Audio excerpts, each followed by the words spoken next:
بسم الله الرحمن الرحيم. ألف لام را. تلك آيات الكتاب المبين. إنا أنزلناه قرآنا عربيا لعلكم تعقلون. نحن نقص عليك أحسن القصص بما أوحينا إليك هذا القرآن وإن كنت من قبله لمن الغافلين. إذ قال يوسف لأبيه يا أبت إني رأيت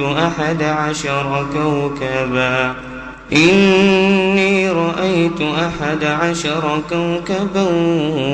والشمس والقمر رأيتهم لي ساجدين. قال يا بني لا تقصص رؤياك على إخوتك فيكيدوا لك كيدا إن الشيطان للإنسان عدو مبين. وكذلك يجتبيك ربك ويعلمك من تأويل الأحاديث ويتم نعمته عليك وعلى آل يعقوب كما أتمها على أبويك من قبل إبراهيم وإسحاق إن ربك عليم حكيم. لقد كان في يوسف وإخوته آيات للسائلين إذ قالوا ليوسف وأخوه أحب إلى أبينا منا ونحن عصبة إن أبانا لفي ضلال مبين. اقتلوا يوسف أو اطرحوه أرضا يخل لكم وجه أبيكم وتكونوا من بعده قوما صالحين. قال قائل منهم لا تقتلوا يوسف وألقوه في غيابة الجب يلتقطوا بعض السيارة إن كنتم فاعلين. قالوا يا أبانا ما لك لا تأمنا على يوسف وإنا له لناصحون. أرسله معنا غدا يرتع ويلعب وإنا له لحافظون. قال إني ليحزنني أن تذهبوا به وأخاف أن يأكله الذئب وأنتم عنه غافلون. قالوا لئن أكله الذئب ونحن عصبة إنا إذا لخاسرون. قالوا لئن أكله الذئب ونحن عصبة إنا إذا لخاسرون. فلما ذهبوا به وأجمعوا أن يجعلوه في غيابة الجب وأوحينا إليه لتنبئنهم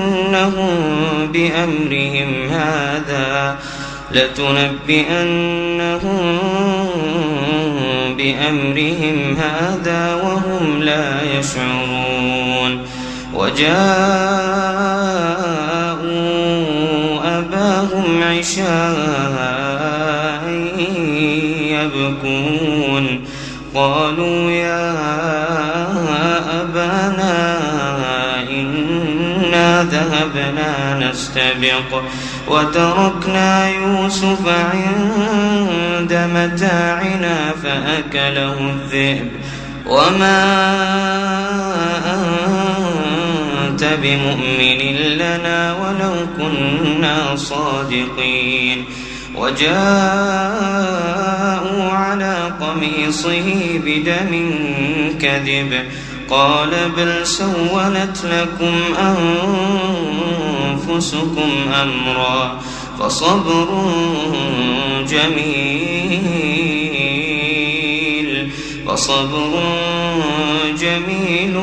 والله المستعان على ما تصفون وجاءت سيارة فأرسلوا واردهم فأدلى دلوه قال يا بشرى هذا غلام وأسروه بضاعة والله عليم بما يعملون وشروه بثمن بخس دراهم معدودة وكانوا فيه من الزاهدين وقال الذي اشتراه من مصر لامرأته أكرمي مثواه عسى أن ينفعنا أو نتخذه ولدا وكذلك مكنا ليوسف في الأرض ولنعلمه من تأويل الأحاديث والله غالب على أمره ولكن أكثر الناس لا يعلمون ولما بلغ أشده آتيناه حكما وعلما وكذلك نجزي المحسنين وراودته التي هو في بيتها عن نفسه وغلقت الأبواب وقالت هيت لك قال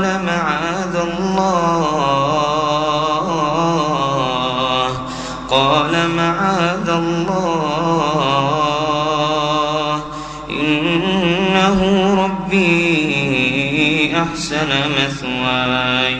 إنه لا يفلح الظالمون ولقد همت به وهم بها لولا أن رأى برهان ربه كذلك لنصرف عنه السوء والفحشاء إنه من عبادنا المخلصين واستبق الباب وقدت قميصه من دبر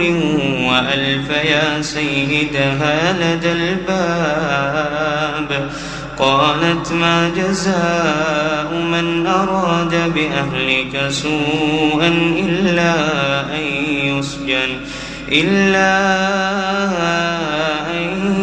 يسجن أو عذاب أليم قال هي راودتني عن نفسي وشهد شاهد من أهلها إن كان قميصه قد من قبل فصدقت وهو من الكاذبين وإن كان قميصه قد من دبر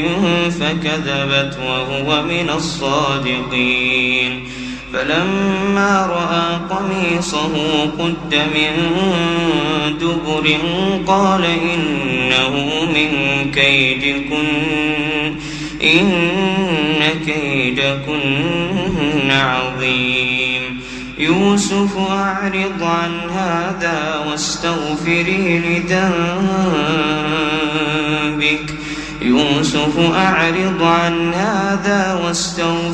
لذنبك إنك كنت من الخاطئين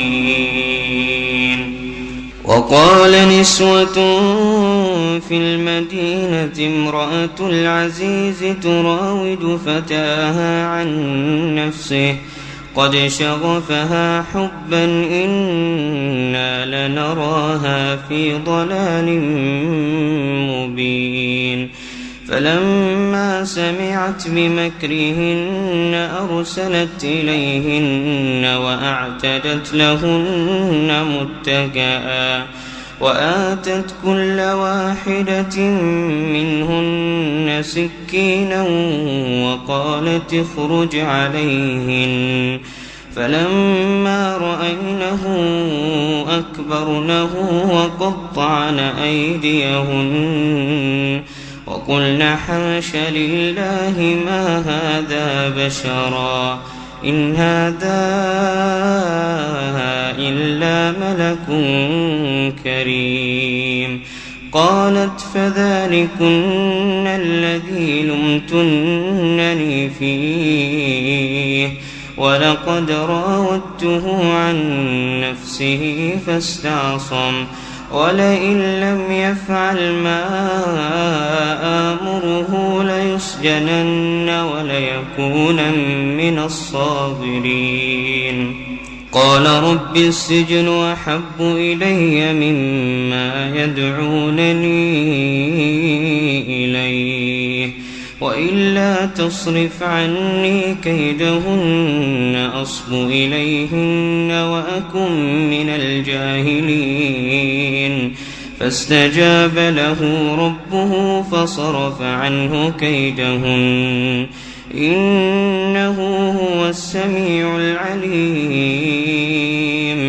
ثم بدا لهم من بعد ما رأوا الآيات ليسجننه حتى حين ودخل معه السجن فتيان قال أحدهما إني أراني أعصر خمرا وقال الآخر إني أراني أحمل فوق رأسي خبزا تأكل الطير منه نبئنا بتأويله إنا نراك من المحسنين قال لا يأتيكما طعام ترزقانه إلا نبأتكما بتأويله قبل أن يأتيكما ذلكما مما علمني ربي إني تركت ملة قوم لا يؤمنون بالله وهم بالآخرة هم كافرون واتبعت ملة آبائي إبراهيم وإسحاق ويعقوب ما كان لنا أن نشرك بالله من شيء ذلك من فضل الله علينا وعلى الناس ولكن أكثر الناس لا يشكرون يا صاحبي السجن أرباب متفرقون خير أم الله الواحد القهار ما تعبدون من دونه إلا أسماء سميتموها أنتم وآباؤكم ما أنزل الله بها من سلطان إن الحكم إلا لله أمر أن لا تعبدوه إلا إياه ذلك الدين القيم ولكن أكثر الناس لا يعلمون يا صاحبي السجن أما أحدكما فيسقي ربه خمرا وأما الآخر فيصلب فتأكل الطير من رأسه قضي الأمر الذي فيه تستفتيان وقال للذي ظن أنه ناج منه اذكرني عند ربك فأنساه الشيطان ذكر ربه فلبث في السجن 10 سنين. وقال الملك إني أرى 7 بقرات سمان يأكلهن 7 عجاف و7 سنبلات خضر وأخر يابسات يا أيها الملأ وافتوني في رؤياي إن كنتم للرؤيا تعبرون. قالوا أضغاث أحلام وما نحن بتأويل الأحلام بعالمين. وقال الذي نجا منهما وادكر بعد أمة أنا أنبئكم بتأويله فأرسلون. يوسف أيها الصديق أفتنا في 7 بقرات سمان يأكلهن 7 عجاف و7 سنبلات خضر وأخر يابسات لعلي أرجع إلى الناس لعلهم يعلمون. قال تزرعون 7 سنين دابا فما حصدتم فذروه في سنبله إلا قليلا مما تأكلون ثم يأتي من بعد ذلك 7 شداد يأكلن ما قدمتم لهن إلا قليلا مما تحصنون ثم يأتي من بعد ذلك عام فيه يغاث الناس وفيه يعصرون. وقال الملك ائتوني به فلما جاءه الرسول قال ارجع إلى ربك فاسأله ما بال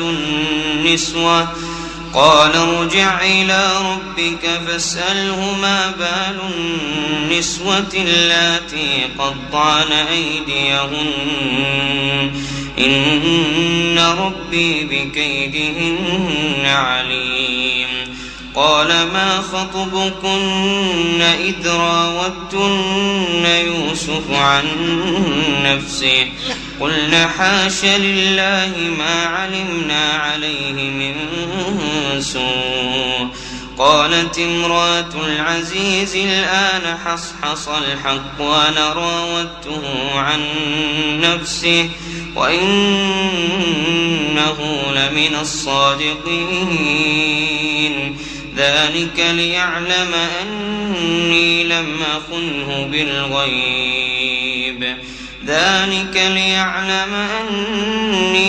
أخنه بالغيب وأن الله لا يهدي كيد الخائنين. وما أبرئ نفسي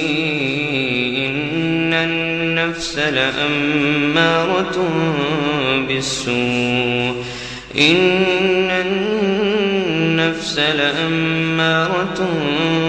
بالسوء إلا ما رحم ربي إن ربي غفور رحيم. وقال الملك ائتوني به أستخلص لنفسي فلما كلمه قال إنك اليوم لدينا مكين أمين. قال اجعلني على خزائن حفيظ عليم وكذلك مكنا ليوسف في الأرض يتبوأ منها حيث يشاء نصيب برحمتنا من نشاء ولا نضيع أجر المحسنين ولأجر الآخرة خير للذين آمنوا وكانوا يتقون وجاء إخوة يوسف فدخلوا عليه فعرفهم وهم له منكرون ولما جهزهم بجهازهم قال ائتوني بأخ لكم من أبيكم ألا ترون أني أوفي الكيل وأنا خير المنزلين فإن لم تأتوني به فلا كيل لكم عندي ولا تقربون قالوا سنراود عنه أباه وإنا لفاعلون وقال لفتيانه اجعلوا بضاعتهم في رحالهم لعلهم يعرفونها إذا انقلبوا إلى أهلهم لعلهم يرجعون فلما رجعوا إلى أبيهم قالوا يا أبانا منع منا الكيل فأرسل معنا أخانا نكتل وإنا له لحافظون قال هل آمنكم عليه إلا كما أمنتكم على أخيه من قبل فالله خير حافظا وهو أرحم الراحمين ولما فتحوا متاعهم وجدوا بضاعتهم ردت إليهم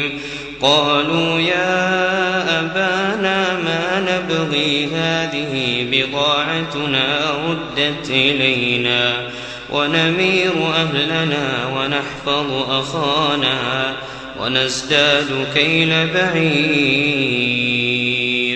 ذلك كيل يسير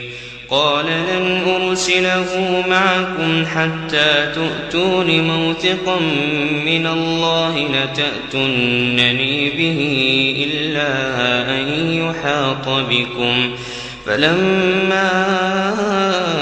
آتوه موثقهم قال الله على ما نقول وكيل وقال يا بني لا تدخلوا من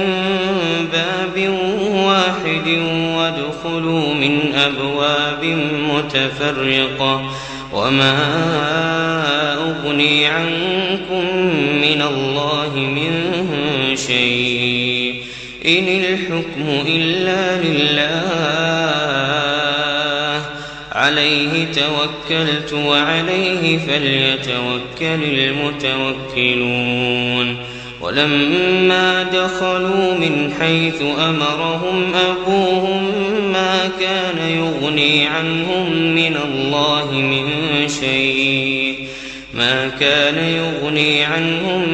الله من شيء إلا حاجة في نفس يعقوب قضاها وإنه لذو علم لما علمناه ولكن أكثر الناس لا يعلمون ولما دخلوا على يوسف آوى إليه أخاه قال إني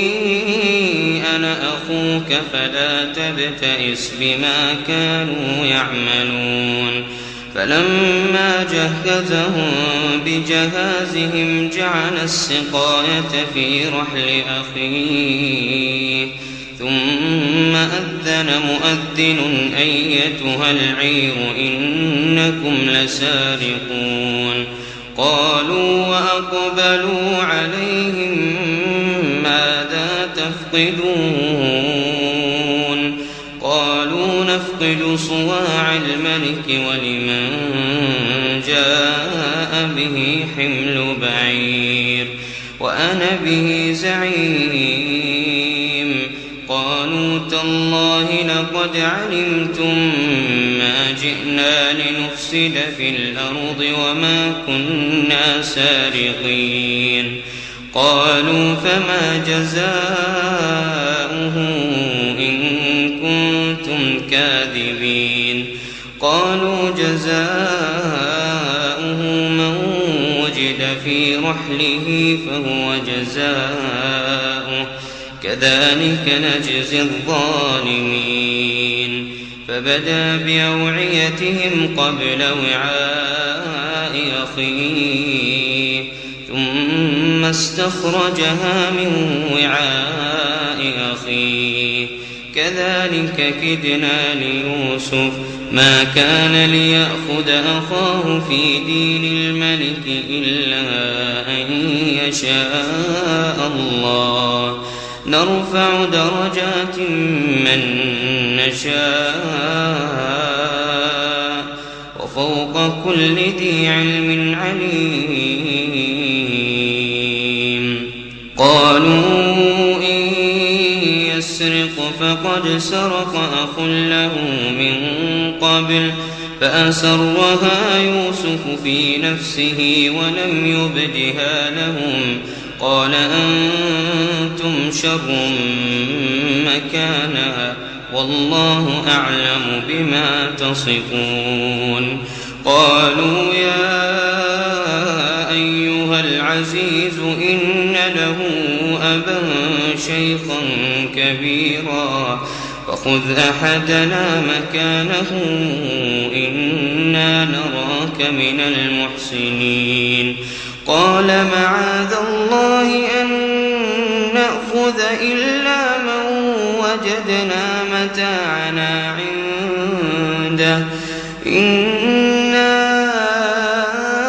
إذا لظالمون فلما استيئسوا منه خلصوا نجيا قال كبيرهم ألم تعلموا أن أباكم قد أخذ عليكم موثقا من الله ومن قبل ما فرطتم في يوسف فلن أبرح الأرض حتى يأذن لي أبي أو يحكم الله لي وهو خير الحاكمين ارجعوا إلى أبيكم فقولوا يا أبانا إن ابنك سرق وما شهدنا إلا بما علمنا وما كنا للغيب حافظين واسأل القرية التي كنا فيها والعير التي أقبلنا فيها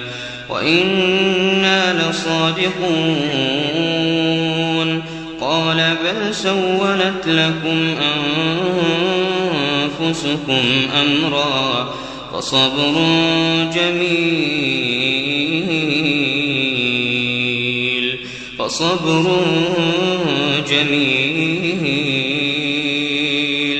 عسى الله أن يأتيني بهم جميعا إنه هو العليم الحكيم وتولى عنهم وقال يا أسفا على يوسف وابيضت عيناه من الحزن فهو كظيم قالوا قالوا تالله تفتأ تذكر يوسف حتى تكون حرضا أو تكون من الهالكين قال إنما أشكو بثي وحزني إلى الله وأعلم من الله ما لا تعلمون يا بني يذهبوا فتحسسوا من يوسف وأخيه ولا تيأسوا من روح الله إنه لا ييأس من روح الله إلا القوم الكافرون فلما دخلوا عليه قالوا يا أيها العزيز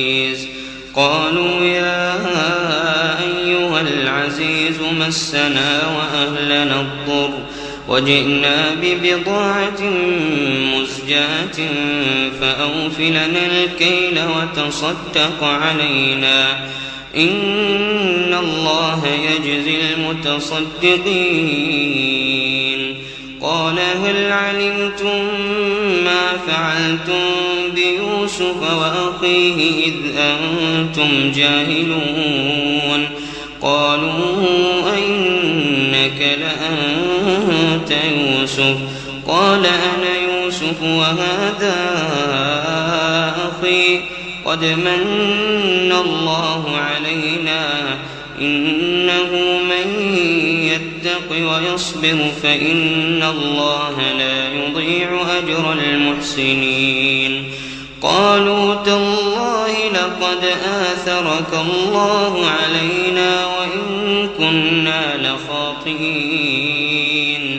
قال لا تثريب عليكم اليوم يغفر الله لكم وهو أرحم الراحمين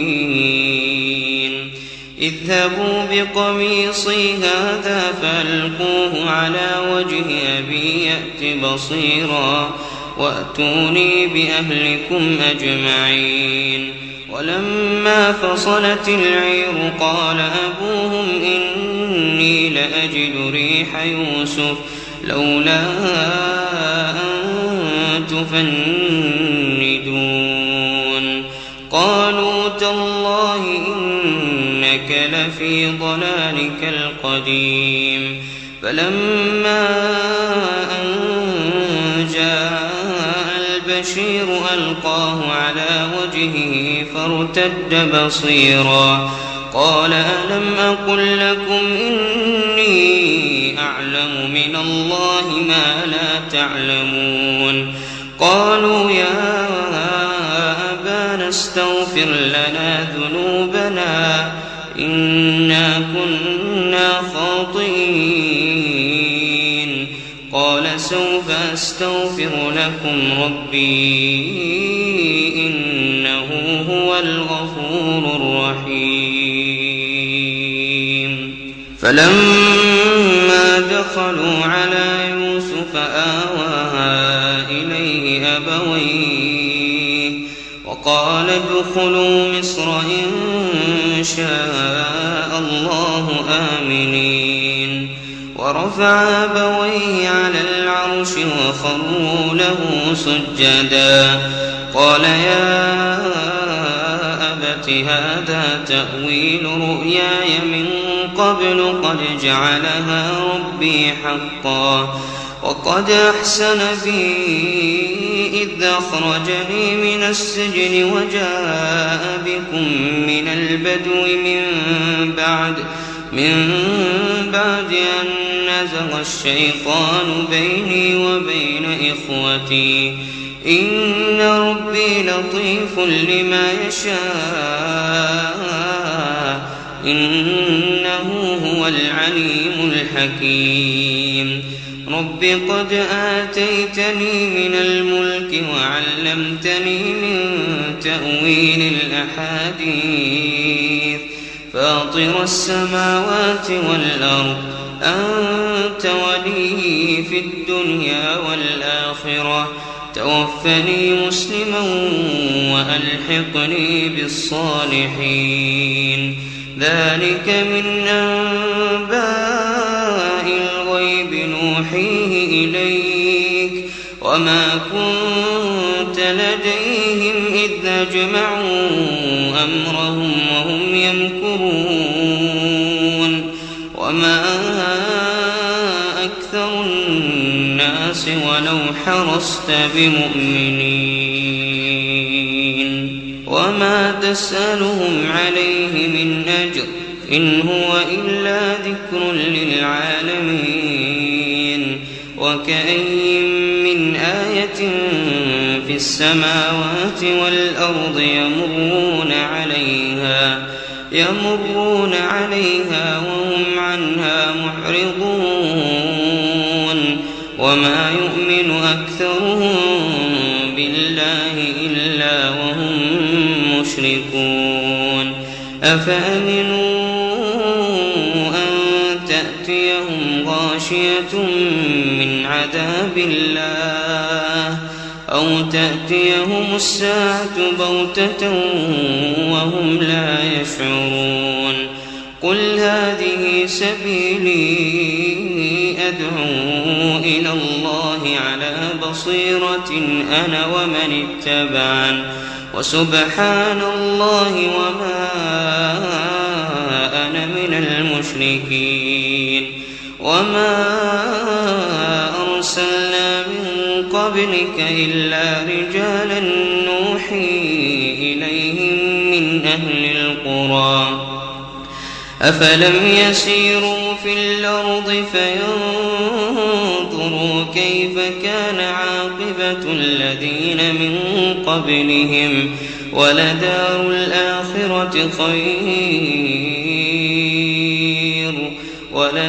الآخرة خير للذين اتقوا أفلا تعقلون حتى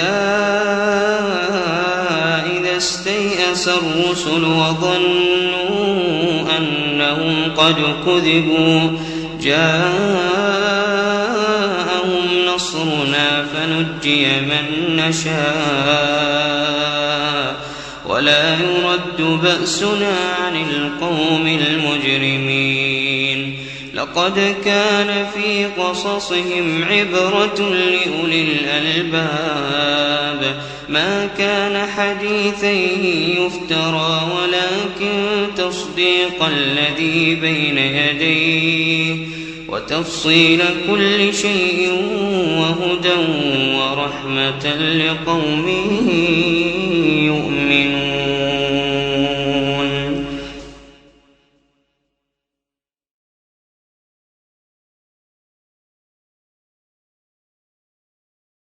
بسم الله الرحمن الرحيم ألف لام را تلك آيات الكتاب المبين إنا أنزلناه قرآنا عربيا لعلكم تعقلون نحن نقص عليك أحسن القصص بما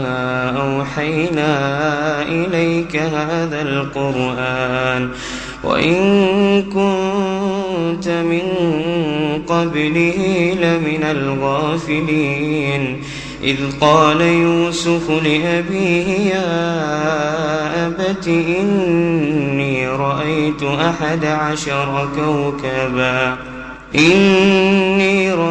11 كوكبا والشمس والقمر رأيتهم لي ساجدين